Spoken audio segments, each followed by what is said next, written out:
বাহিনী মোতায়েন করে রাখা হয়েছে। একেবারে বিশাল সংখ্যায় পুলিশ থেকে শুরু করে র্যাব মোতায়েন করে যাতে কোনো রকম কোনো অপ্রীতিকর পরিস্থিতি বা আইন শৃঙ্খলা পরিস্থিতির অবনতি না ঘটে নজর রেখে কিন্তু একদিকে যেমন বুলডোজার দিয়ে এই যে সেগুলোর সামনের অংশ সেগুলো ভাঙার কাজ চলছে, ইট থেকে শুরু করে ঢালাইয়ের অংশগুলো ঢেকে ফেলা হচ্ছে। ঠিক একই সঙ্গে আমরা এক্সক্লুসিভলি ছবি দেখাচ্ছি একেবারে ছাদের উপরে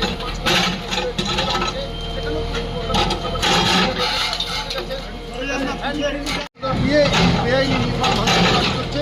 তার কারণ এই বহুতলের ভেতরে থাকা একটি বেআইনি কারখানা এবং সেই কারখানাতে অগ্নিকাণ্ডের ঘটনা ঘটে এবং সেই কীভাবে এই ঘটনা ঘটলো, ফায়ার ফাইটিং বা কীভাবে অগ্নিকাণ্ডের ঘটনা ঘটলো সেগুলোর জন্য তদন্ত সাপেক্ষ বিষয় প্রাথমিকভাবে এই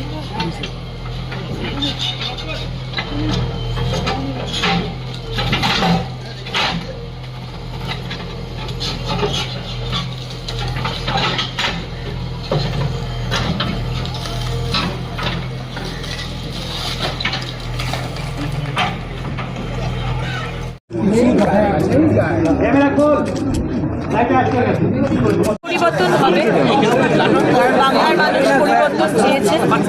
কালকে যে ঘটনা ঘটেছে, দুজনের মৃত্যু হয়েছে, 3 জন সিরিয়াস অবস্থায় ভর্তি ন্যাশনাল মেডিকেল কলেজে। যার বাড়ি তিনি ছিলেন বিজনেসের মালিক, তিনি এবং তার 2 ছেলে, এবং ইলিগালি এই